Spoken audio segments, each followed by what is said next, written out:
Bismillahirrahmanirrahim. Wa yajibu fi haqqihi ta'ala al-hayatu. Selanjutnya daripada sifat yang wajib, sebagian sifat yang wajib bagi Allah adalah al-hayat. Al-hayat itu maknanya hidup. Tergolong sifat hayat adalah sifat ma'ani.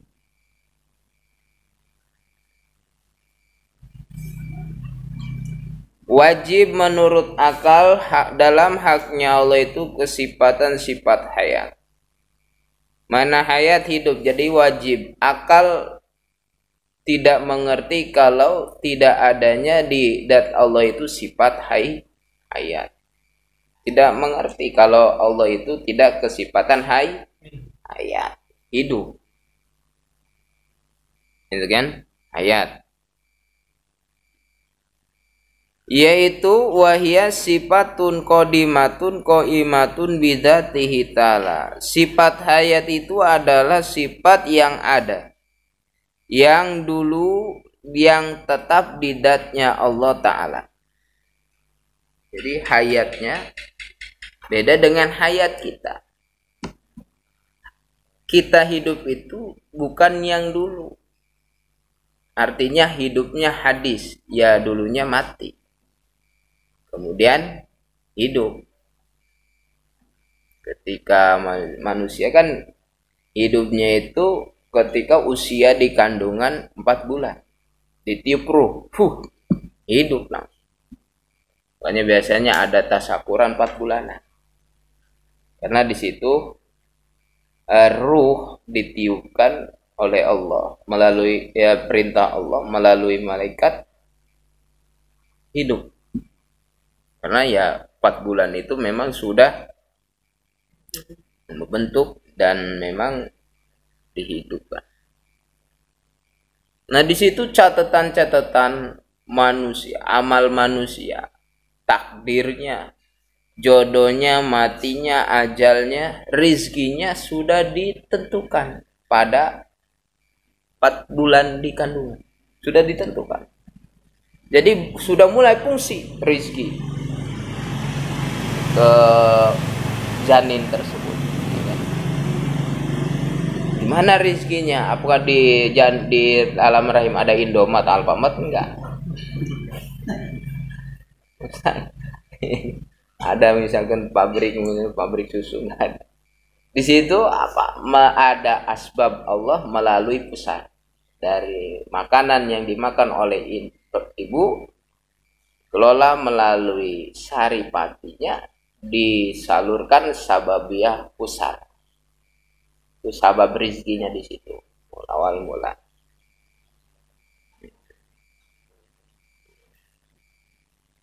Hidup. Nah, kita beda. Allah beda hidupnya, yaitu sifat yang memang ada dan dulu.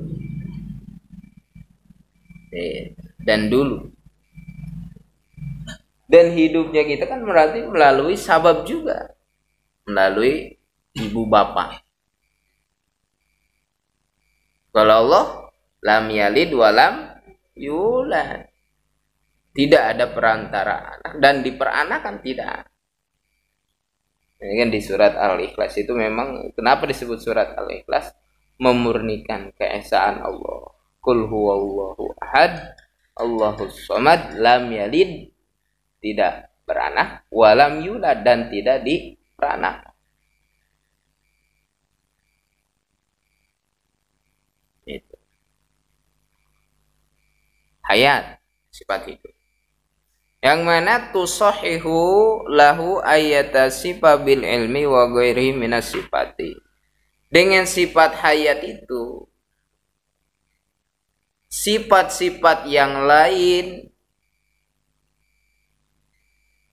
jadi bisa kuatnya sifat-sifat yang lain dengan sifat hayat. Jadi dengan sifat hayat itu bisa menguatkan sifat-sifat yang lain kepada zat Allah. Kenapa? Iya kan? Itu kan? Karena dengan sifat hayat berarti otomatis Allah kesifatan kudro, mampu. Ya kan mustahil kalau tidak kesifatan hayat, tidak, Allah itu tidak hayat artinya mati, masa bisa kuasa? Ya berarti kan hayat menguatkan sifat-sifat yang lain. Sifat kudro, sifat bermampu, sifat berkehendak, sifat ilmu, maha tahu, dengan sifat menguatkan, dikuatkan dengan sifat hayat. Jadi wujudnya itu hayat, hidup, maha hidup. Dan hidupnya Allah itu kan didatnya Allah itu laisat biruhin, tidak beruh. Tidak beruh. Kalau kita kan ada ruh. Ya kan? Ruhnya ada kita. Berarti kita itu kan ya jasad kita ini bisa hidup karena ada ruh yang ada di jasad kita. Ya, ya. Berarti ya kalau masalah ruh itu kita sudah ada perjanjian dengan Allah di alam ruh. Di alam ruh kita sudah ada perjanjian dengan, kata Allah di alam ruh, alastum bi rabbikum qalu bala. Wahai ruh, apakah aku ini Tuhan kamu? Kata kita, jawab ruh kita, bala, iya, engkau adalah Tuhan. Jadi kita sudah mengakui ketuhanan Allah Subhanahu wa ta'ala. Jadi kita mengakui Allah itu sebagai Tuhan kita. Berarti ya ruh kita ini sudah sejatinya memang nempel, artinya bertaluk, kenal dengan Allah. Jadi kalau orang-orang yang bersih itu, orang-orang tasawuf, orang-orang sufi itu ya mementingkan Allah. Selain Allah enggak penting. Soalnya ya tadi ada perjanjian. Kenapa kita tidak mementingkan Allah? Karena kita banyak apa? Banyak yang memalingkan kita kepada Allah. Ya kan, menganggap penting bayaran anak. Jadi sehingga kita lupa yang penting itu Allah. Setoran rumahan, pusing ya. Sehingga kita lupa mementingkan Allah. Bagi orang-orang sufi ya nggak penting, ya kan? Nggak penting artinya bukan nggak perlu disetori kan gitu. Artinya jangan sampai pusing mikiran seperti itu.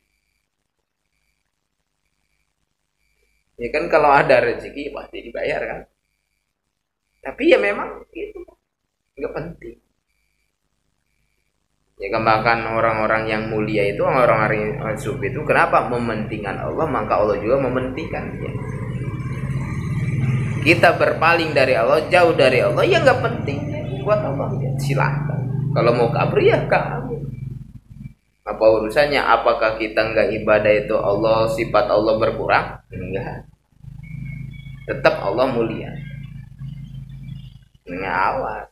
Kalau memang jauh-jauh dari Allah, ya jauh dari rahmat Allah. Yang ada godok Allah. Gitu. Benci Allah, murka Allah. Tapi kita ya gitu.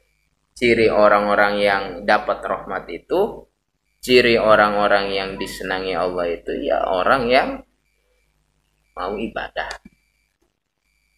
Mau ibadah, sholat, ngaji, ya amal-amal soleh, Itu orang-orang yang diridhoi Allah, yang disenangi Allah, dekat dengan rahmat Allah.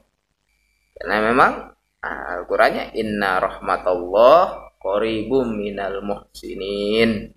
Sesungguhnya kasih sayang Allah itu dekat dengan orang-orang yang berbuat baik. Itu. Ya biasa. Wayanya ya kerja, ya wayanya ngaji ya sholat kan gitu. Kan ada waktu-waktunya gitu. Wayanya nyenengin istri ya nyenengin istri, waktunya nyenengin anak ya nyenengin anak.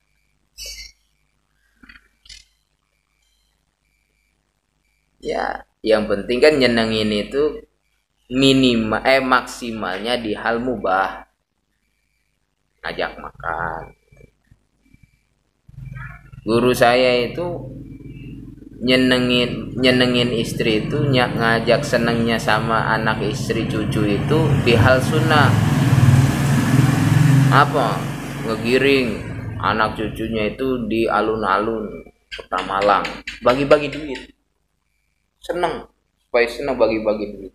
Jadi senengnya di hal sunnah. Ya kan sedekah kan sunnah. Seneng, ayo bagi-bagi duit. Yang kecil 20.000, dewasaan 50.000.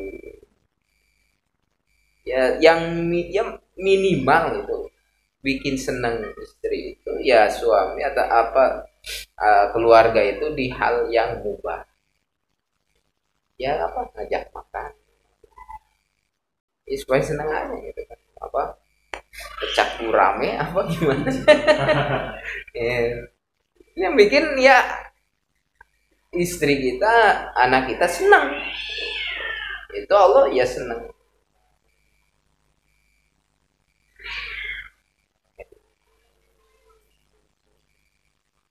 Jadi ulangi.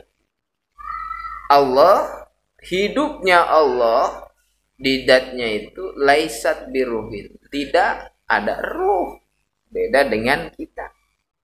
Kita itu adanya hidup kita ini dengan ruh. Jadi berarti ya jasad itu nggak penting.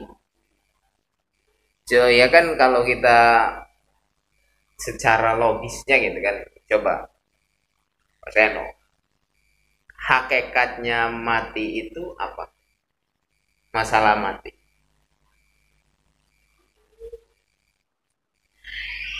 Mati gimana?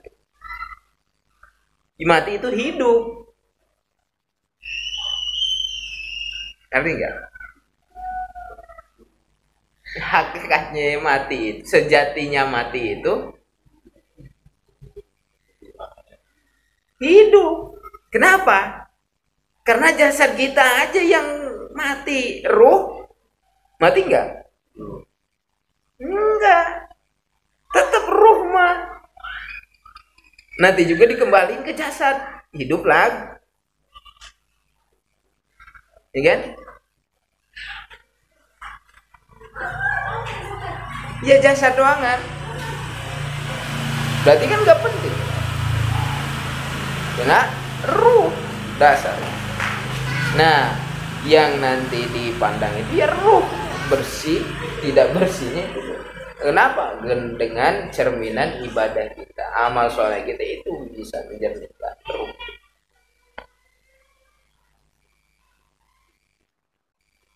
Ya gitu. Ya kan hakikatnya mati itu hidup. Kenapa?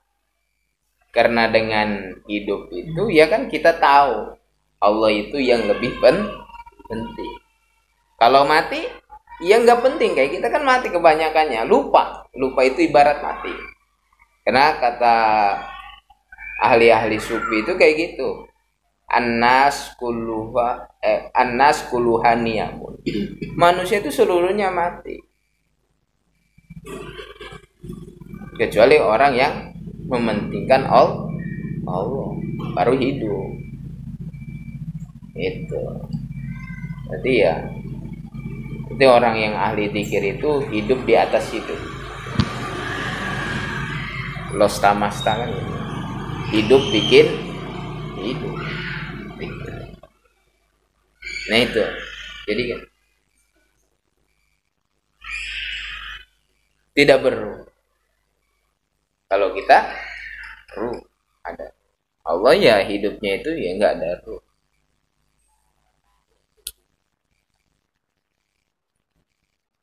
Itulah. Jadi dengan sifat hayat, dengan sifat hidup, sifat-sifat yang lain semacam kudroh, irodah, ilmu dan selainnya itu memang menjadi kuat di zatnya Allah Subhanahu wa taala.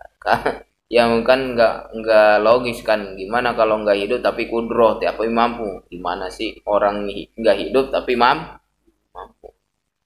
Ya pasti justru hidup. Kemudian kudroh kuat, mampu, kuasa, berkehendak, tahu. Wad dalilu ala dzalika, apa dalil atas mengatakan Allah itu sifat hayat? Wad dalilu ala dzalika, dalil atas demikian bahwasanya Allah itu sifat hayat. Menurut dalil nakli, menurut Al-Quran, Allah Subhanahu wa ta'ala berfirman, wa tawakkal 'alal hayyil ladzi la yamut. Itu di surat Al-Furqan ayat 58. Wa tawakkal, dan bertawakallah engkau, 'alal hayyi, terhadap Allah yang maha hidup, alladzi la yamut, yang tidak mati. Nah, itu wa tawakkal 'alal hayyil ladzi la yamut. Memang gitu seharusnya kita berpegang teguh kepada Allah yang maha hidup, tidak akan mati. Karena kalau kita berpegangan selain Allah kepada makhluk, kepada sesama, itu memang niscaya ketawakalan kita itu sia-sia. Kita tawakal ke bos, percaya banget ke bos, nanti bos itu ngegaji saya. Ternyata tahu-tahu diundur. Wah, berarti kan tawakalnya kan sia-sia. Kalau Allah enggak sejati.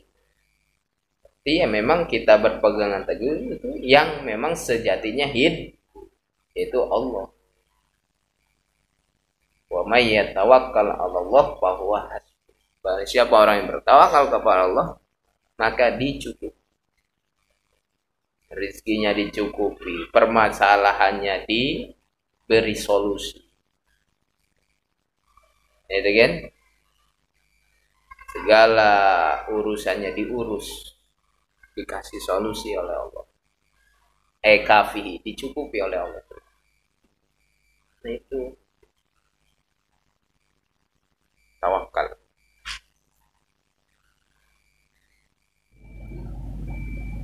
Itu. Nah itu dalil naklinya. Wa tawakkal 'alal hayyil ladzi la yamut. Kalau dalil akli menurut logis gini. Wa dalilu ada ala dzalika ji anau laukana mayitan, jika laukana mayitan, keberadaan Allah itu mayit, mati, kan? Ya mayit mah mati pasti. Ketawain Pak Sayano. Jika memang keberadaan Allah itu mati, lam yakun qadiron, maka tidak, keberadaan Allah itu tidak mampu, tidak kudro, wala muridan, dan tidak juga iroda, wala aliman, dan tidak juga ilmu tahu. Kenapa? Ya jika memang Allah mati berarti tidak kudro, tidak muridan, tidak iroda, tidak ilmu, tidak tahu. Nah, wa huwa muhalun, dan jika memang tidak ada kesifatan Allah, sifat kudro, sifat iroda, sifat ilmu, berarti mustahil Allah itu Ya mustahil menurut akal kalau memang Allah itu tidak kesifatan kudro dengan dikaitkan dengan hayat. Karena dengan hayat itu bisa kuat kudro, bisa kuat irodah, bisa kuat dan gitu.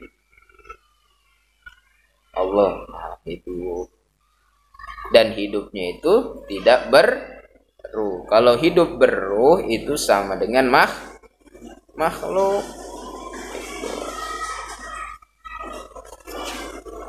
Nah, karena memang jika memang Allah mustahil, Allah kesifatan sifat maut. Nah, jika memang Allah itu maut, niscaya tidak ada satu pun di alam dunia ini, tidak ada di alam dunia ini, tidak ada. Kalau memang Allah itu sifatan sifat maut, pasti niscaya enggak ada alam raya. Tapi ya alam raya ini ada. Ya otomatis Allah itu hayat. Sifat hidup. Dan hidupnya itu kan ini kan di ayat kursi la ta'khudhu sinatu wala naum. Ini kan? Allahu la ilaha illa huwal hayyul maha hidup, la ta'khudhuhu sinatu wala naum, tidak pernah sinah apa? Menguap, ngantuk, wala naum dan tidur. Enggak pernah. Iya kan, ya kita yang enggak mau kalau dituani yang tukang tidur. Musim kita ngedoa ya kan Tuhan tidur ya. Itu kebangkrut. Ya kan? Ya, tapi kan Mas Eno kalau kita ijabah doa enggak diijabah doanya berarti lagi tidur ya? Enggak lah. Artinya masalah ijabah doa itu Allah yang berkehendak. Ya. Ya kan aku ingin, tapi Allah yang lebih tahu tentang keinginan kita, yang lebih tahu tentang kebutuhan kita. Ya masalah doa ya silakan doa. Ya kan? Adapun masalah diijabah memang haknya Allah yang mengijabah. Ud'uni astajib lakum. Haknya Allah yang mengijabah. Dan ijabahnya Allah itu sesuai kebutuhan, bukan sesuai keinginan. Coba repot Pak Seno. Ya Allah, saya pengen mobil Lamborghini. Diijabah langsung. Langsung di sini. Iya kan nanti pajaknya belum, gaji segini, coba biaya perawatannya gini. Hah? Bingung nantinya. Nah, itu kan berarti Allah itu ya tahu tentang kebutuhan kita. Ya. Tahu tentang kebutuhan kita. Ngapain langsung dijatuh terus repot kita? Iya kan? Berarti kan tahu proporsinya kebutuhannya masing-masing makhluk. Dia masih ngedoa proses. Ya Allah, jadikanlah anak ini anak yang soleha. Ya misalkan jadi kiai, jadi ulama. Ya nggak mungkin bayi langsung assalamualaikum gitu. Ya bisa saja, tapi kan melalui proses. Bahkan ada sebagian keterangan ulama gitu. Kalau memang doa nggak diijabah itu menjadi pahala nanti di akhirat. Gitu. Itu masalah doa. Sama ya jampi-jampi. Bukan masalahnya jampinya nggak manjur gitu Pak. Ini ya. Yang kan yang berperan itu semuanya Allah. Ini kan ya versinya versi tauhid ya gitu. Kita harus mengisahkan Allah. Itulah. Misalnya ya Allah itu menyukupi kebutuhan, bukan menyukupi keinginan. Ya. Keinginan. Ya boleh saja keinginan, tapi memang ya kita harus tahu tentang kebutuhan, tentang memang Allah yang berkehendak. Wallahu a'lam bishawab.